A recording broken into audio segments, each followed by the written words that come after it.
Imagine scrolling through Instagram right now. Right, just your normal daily scroll. Exactly. You swipe past, I don't know, a heavily filtered celebrity vacation photo and maybe a meme from a fast food brand about spicy chicken nuggets. The usual feed. Yeah. But then right below that, you see the Internal Revenue Service, Yeah. the IRS, making a joke about FOMO, the fear of missing out. Which is just wild to think about. It is. Because 10 years ago, that specific scenario actually caused a national scandal. I mean, people were legitimately outraged. Oh, absolutely. But today, it's a highly calculated, widely celebrated, and literally life-saving communication strategy. So welcome to the Deep Dive. I'm glad to be here. Today, we are pulling from some really fascinating insights put together by Stellapop. They're an agency that specializes in government contracting and marketing. Yeah, the research is titled How Government Agencies Are Redefining Marketing and Social Media. Right. And our mission for this deep dive is to explore exactly how the stiffest, most traditionally rigid organizations on Earth somehow transformed into internet meme lords. It's quite the pivot. It really is. But more importantly, we want to figure out what this radical shift in communication teaches all of us about capturing human attention in an incredibly noisy, crowded world. Because attention is definitely scarce right now. Exactly. And here's where it gets really interesting. This is not just about a bureaucratic office trying to be cool for the sake of, vanity metrics. Right, because vanity metrics, things like raw follower counts or purely entertaining likes that look fantastic on a marketing spreadsheet, they don't actually change human behavior. Yeah. And that's useless to a federal agency. Yeah, they need real impact. Exactly. We are looking at a massive behavioral pivot here. We're going to examine the psychology of why the shift is happening now and how it fundamentally alters the relationship between the government and the public. Which is a huge relationship to alter. It is, because for a very long time, the unwritten rule of society was that serious institutions had to speak in a serious, detached, almost robotic manner to maintain authority. Right, that stoic voice. Yeah. But what we are seeing now in the Stellapop research is a complete, deliberate dismantling of that assumption. Okay, so to really appreciate how wild this transition is, I want to rewind the clock a bit. Let's look at how we got from point A to point B. Let's do it. Because government communication wasn't just, boring a decade ago. According to the source material, the idea of these agencies using social media was viewed as highly controversial. Oh, heavily controversial. Right. Going back to that IRS example, when they first launched an Instagram account years ago, the public backlash was intense. People really did not like it. Not at all. Critics were aggressively questioning whether a tax collection agency had any business whatsoever maintaining a social presence on an app designed for, sharing pictures of your lunch. Yeah, it felt wrong to them. It makes me think of a strict, no-nonsense high school principal suddenly showing up at a college fraternity party. Right, just completely out of their element. Yes, like with a lampshade on their head or something. It just felt incredibly out of place, uncomfortable, and people, frankly, didn't know how to process it. No, they didn't. So I have to ask, why on earth did these agencies push through that intense initial criticism? I mean, why not just throw their hands up, say this isn't for us, and retreat to their safe, traditional press releases? Well, if we connect this to the bigger picture, it really wasn't a choice. It was a survival tactic in the modern information ecosystem. Really? Survival? Yeah. There were three massive structural drivers forcing this shift, whether the critics or the agencies themselves liked it or not. Okay, what's the first one? The first driver is simply the undeniable monopolistic rise of social media platforms. Instagram, Twitter, TikTok. They stopped being just places for digital scrapbooking. Right. They became where everyone lives online. Exactly. They became the absolute prime real estate for all public communication. If a government entity actually wants to reach the public with critical information, they have to go where the public's eyeballs already are. That makes sense. Yeah, you can't broadcast a message in an empty room and then blame the audience for not showing up. Wait, let me pause you there because I'm stuck on the idea of public expectations. You're saying that people actually wanted the government in that space because initially they pushed back. Initially, yes, they did. But that brings us to the second driver changing public expectations across the board. Okay. Audiences today demand real-time updates. They demand instant accessibility. And crucially, they demand a certain level of frictionless engagement from all the brands they interact with on those platforms. Oh, I see. Yeah, what Stellapop highlights is that this expectation doesn't magically turn off just because the account you are viewing happens to be a government entity. Your brain is trained by the platform itself. So if I'm understanding this correctly, like, because I see a fast food brand making a clever joke and then I see a streaming service posting a funny behind-the-scenes video, Right. my brain subconsciously expects that same native, easy-to-digest experience from absolutely everyone in my feed, even like the Department of Transportation. Precisely. The platform dictates the culture. And the third driver that forced this evolution is the transparency mandate. Transparency mandate. Yeah. Social media has evolved into a necessary, critical tool to showcase accountability in real time.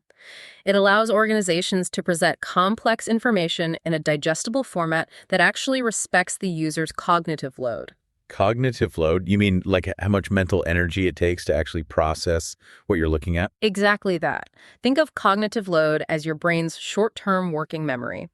If you are, say, riding a crowded subway and scrolling on a tiny 6-inch phone screen. Yeah, your focus is pretty split. Right. Your available cognitive load is very low in that moment. A 70-page dense PDF uploaded to a slow government website requires a massive cognitive load to parse. Oh, absolutely. No one is reading that on the subway. No one. It does not foster transparency for the average citizen because the average citizen simply does not have the mental bandwidth to read it in that environment. That is such a good point. But a concise, natively formatted social media post, that requires almost zero effort to understand. Right. So these agencies push through the initial criticism because the cost of remaining invisible and inaccessible on these platforms was ultimately far higher than the temporary discomfort of adapting to them. Okay, that definitely establishes the sheer necessity of the pivot. We know why they had to adapt. Right.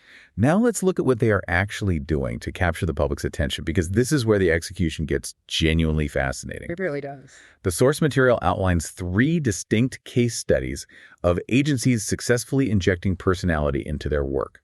Let's look closer at the IRS first. A great example. They moved from this incredibly dry, intimidating voice to genuine relatability, purely to demystify tax season for millions of stressed out people. Yeah, taxes are stressful enough as it is.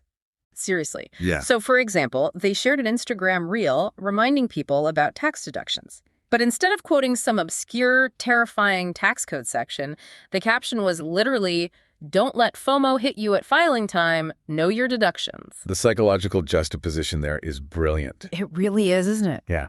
You have the IRS, which is arguably the ultimate symbol of rigid financial compliance and authority, deliberately using FOMO, the fear of missing out. Right. It disarms the viewer instantly.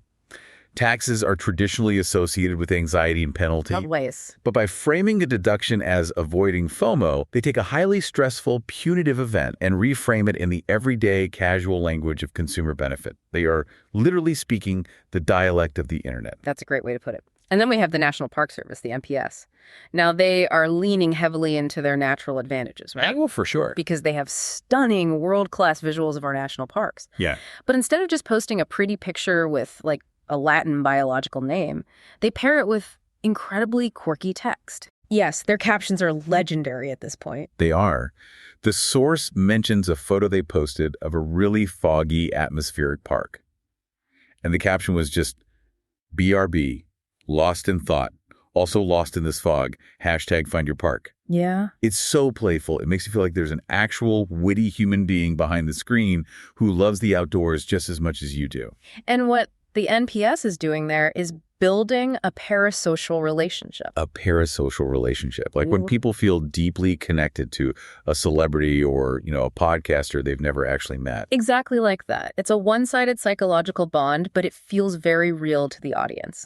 When the National Park Service uses a phrase like BRB alongside a beautiful landscape, they are shedding that cold institutional facade. Right. They aren't just a faceless bureaucracy anymore. Exactly. They become a persona. They become a friend sharing a moment. And when a citizen feels a parasocial bond with an agency, it effectively short-circuits their natural, hardwired distrust of authority. Wow, that's powerful. It is. You are much more likely to follow the rules of a park if you feel warmly toward the entity managing it. That makes a lot of sense.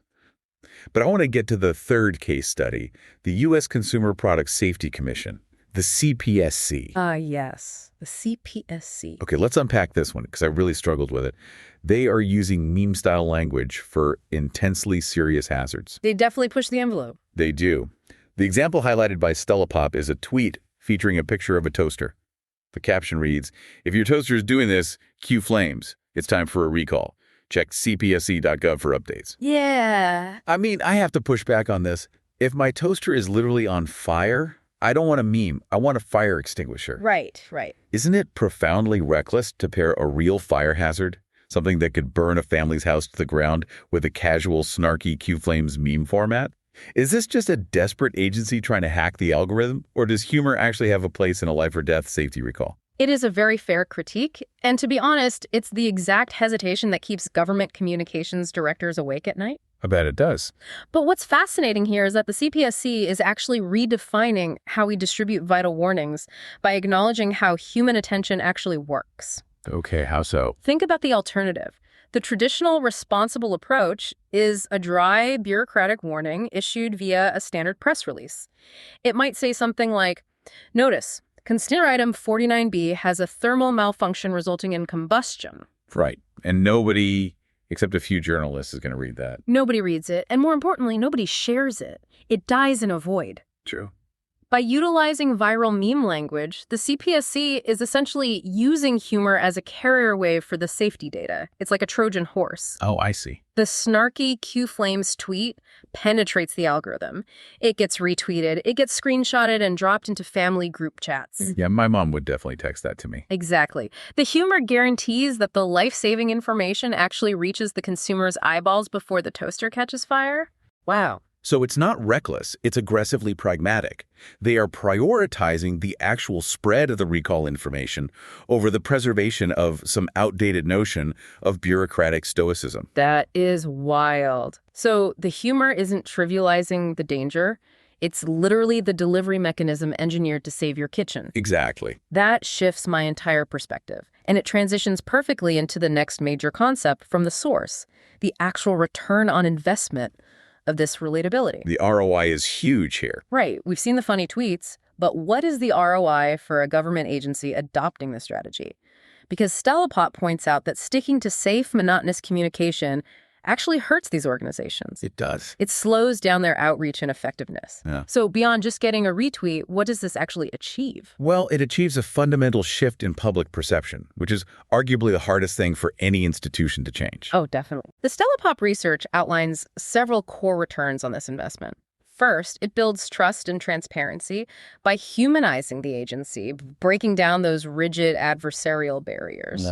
Second, it improves overall public awareness because, as we saw with the flaming toaster, creative campaigns make critical information stick in our memories. Yeah, I'm never going to forget that visual. Exactly. It also vastly expands their reach because creative content naturally goes viral without requiring massive paid advertising budgets. Which saves taxpayer money, really. Exactly.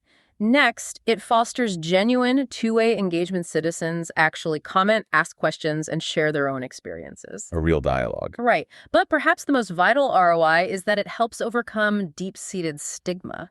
It builds goodwill for agencies that often face negative public perception. So what does this all mean? The analogy that comes to my mind is that safe traditional government communication is kind of like eating plain, unflavored oatmeal. Okay, I like where this is going. Right. Sure, it technically has all the nutritional value and the raw facts you need to survive, but absolutely nobody wants to consume it voluntarily. Yeah. You have to force it down. Very true. But if you add some brown sugar and berries, the humor, the relatable memes, the stunning park photos, suddenly people are eating it up enthusiastically. They're asking for seconds. Yes. But I still have to ask, for those agency leaders or corporate executives who are terrified of public backlash, isn't standing out inherently risky? It feels risky to them, yes. Because when you're under a political microscope, being the plain oatmeal feels like the safest career choice. It feels safe, yes, but it is an illusion of safety, and that is the trap so many leaders fall into. Really? An illusion? Yeah. The reality is that utilizing creativity does not mean compromising your professionalism. It simply means meeting people where they are and delivering the message in a way their brains can actually process. Which we know they need. Right. Yes, fear of a PR disaster or political backlash is completely natural when you are managing public funds. But in today's digital landscape, invisibility is a far greater risk than backlash. Oh, wow. Think about it. If your severe weather warning, your safety recall, or your critical tax deadline update goes completely unseen because it was too boring to trigger the social media algorithms, you have failed your primary mission. You completely missed the point. Exactly. Okay. You've protected your ego and your job title, but you haven't protected the public. Invisibility is the bigger risk. I really love that framing.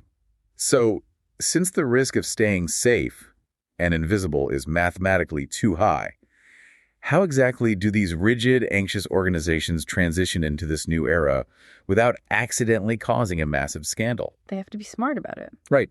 The Stella Pop material provides a playbook, but I want to understand how they actually execute it. How do you go from plain oatmeal to meme lord without stumbling? Well, you don't do it overnight, and you certainly don't do it blindly. Fair enough. The very first thing an agency must do is relentlessly understand their audience and the specific platforms they inhabit.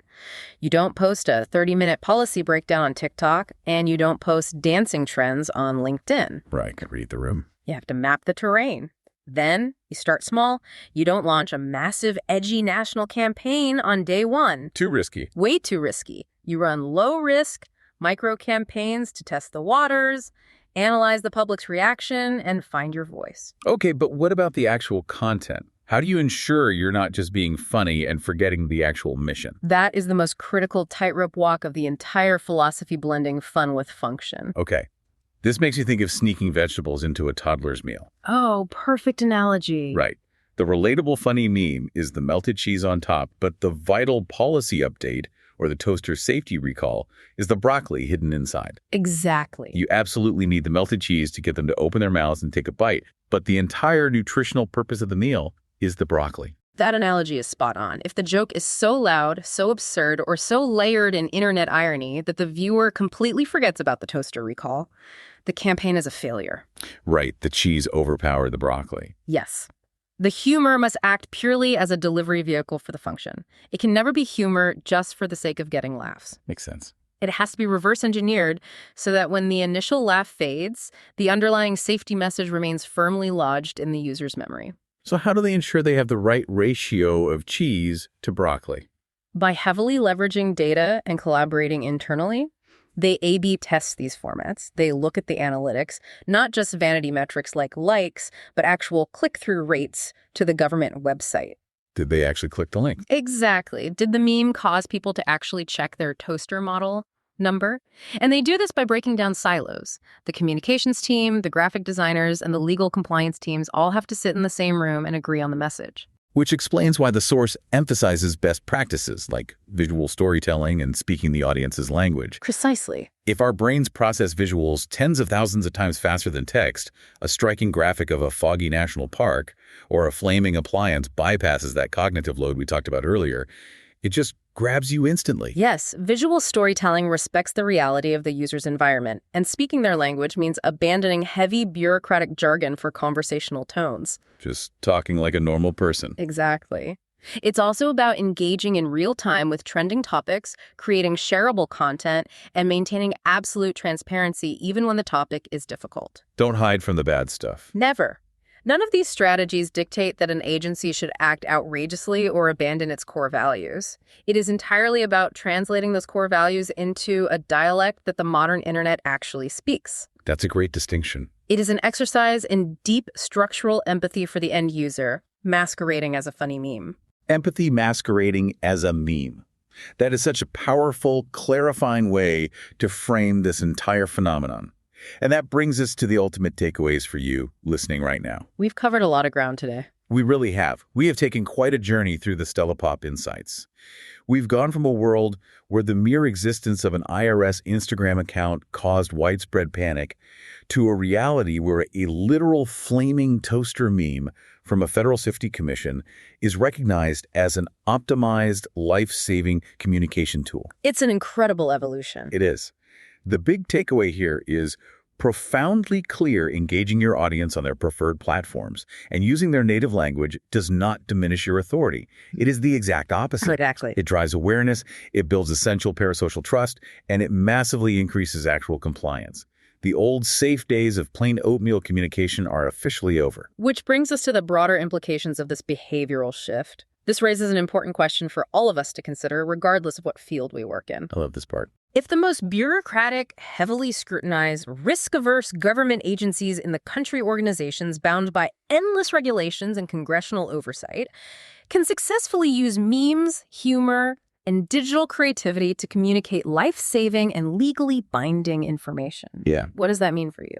Has the standard for professionalism in our own careers, our own businesses, and our own daily communications permanently shifted from being stoic to being relatable? Seriously. Yeah. That is the challenge to walk away with. Because if the IRS can figure out a way to make tax deductions engaging and approachable, what is your excuse for delivering a boring, jargon-filled presentation at your next team meeting? Right. There's no excuse anymore. It really makes you rethink all those rigid corporate rules we've just blindly accepted as normal for decades. Absolutely. Well, thank you so much for joining us on this deep dive into the evolution of government communication.